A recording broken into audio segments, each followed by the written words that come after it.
Let's talk about product differentiation in the context of economics and marketing. In economics, we said if you differentiate the product, the demand is going to change. There's going to be a change there that we're going to explain how that occurs. In marketing, we said if there's a strategy to differentiate your product, then there's going to be at the end a market advantage. Okay, to explain these two things together, let's think about in a specific product that we more or less know about. Let's think in the market for apples. An apple is an apple.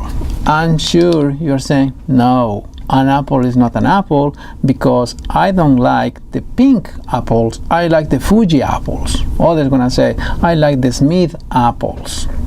And there are different types of apples, right? The point is, once you define the type of apple, let's say Fuji apples, okay, then there's gonna be the market for Fuji apples. Once we fix on this, then do you go to the market and see the sticker and say, oh, this Fuji apple is coming from Joe's farm, and this other Fuji apple is coming from James' farm? Then I really like Joe's better than James. That's not the way we do with apples, right? For the perception of the consumer, a Fuji apple is identical in quality all across. Then what a farmer, and we're gonna put on the top of the graph for an individual farmer, okay? For a farmer,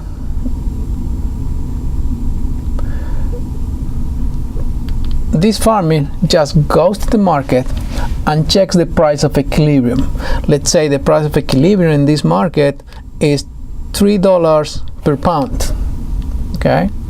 Then the farmer is going to accept that price, it's price taker, and says at the level of $3 per pound, I can sell any quantity I want. Of course, he's going to maximize profit, and that's the other story, right? He's going to find where the marginal cost cross this demand. But the point here is the demand is horizontal, and I'm going to call it D0. For this demand, the slope is 0. If you change the price, the quantity changes big, okay? Then the denominator, you know, the slope is the vertical distance, the horizontal distance. In this case, the horizontal distance is really huge, okay? If he wants to sell Fuji apples at 3.5, nobody's gonna buy from him. They're gonna go just to other farmer, okay? Then, when you have commodities like Fuji apples, then there's not too much what you can do in marketing or in strategies to differentiate your product, because the consumers perceive it's identical, right? Other things you can do, but not to differentiate your product, okay? Then let's think in other type of product that maybe can help us to illustrate these changes in demand. Let's think in smoked turkey.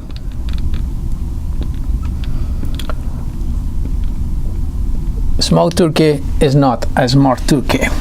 Some people likes very heavy flavor, others like a light flavor.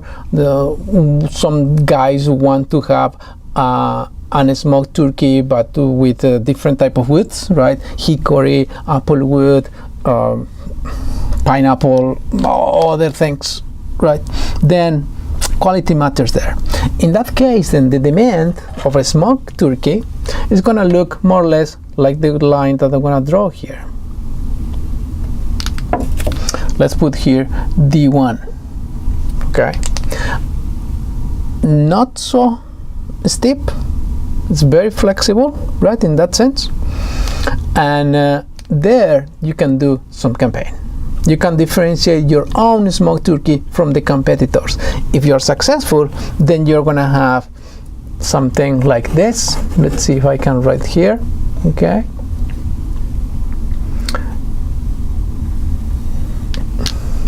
I'm gonna call it D2. To see what happened, let's make the change, right?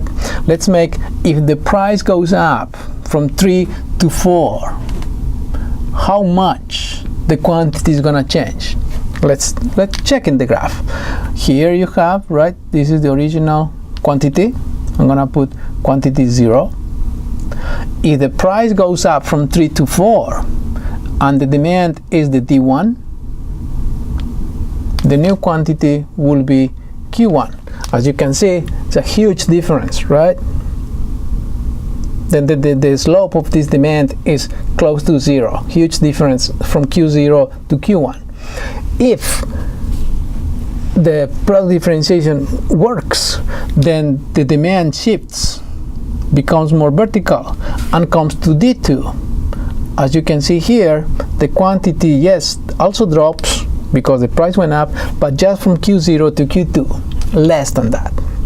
That's what product differentiation does, okay? And let's think about a real case. Let's talk about, there's a firm called Greenberg.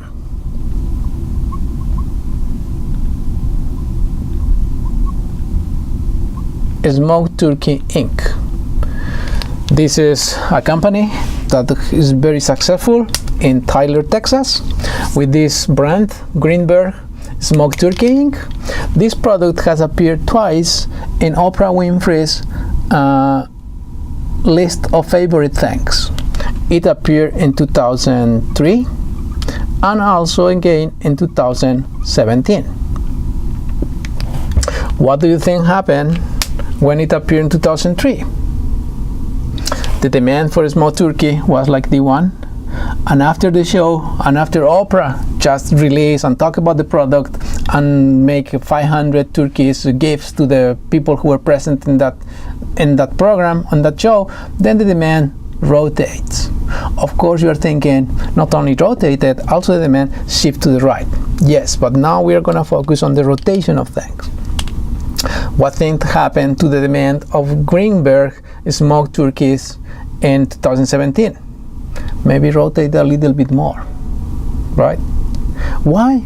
Because Oprah Winfrey gives the validation of this product, everyone starts buying it, and the ones who are buying are convinced that it's a quality product. And that's the market advantage that this turkey got from these two events. Reputation, right? Quality, and if you buy once, then you are convinced you are coming back next year and next year. Now they're selling more than 200,000 turkeys in 3 months, from November to December. Well, in 2 months, from November to December. Very successful. Before we leave, I want you to think another product. It's not like the turkeys. It's not so competitive. It's closer to oligopoly. I want you to think in smartphones and in two companies. Think in the product iPhone from Apple and the Galaxy from Samsung. Which demand do you think, which individual demand do you think is steeper? And which one do you think has a market advantage? And why? Please answer that question and think about, and let's stop the recording here.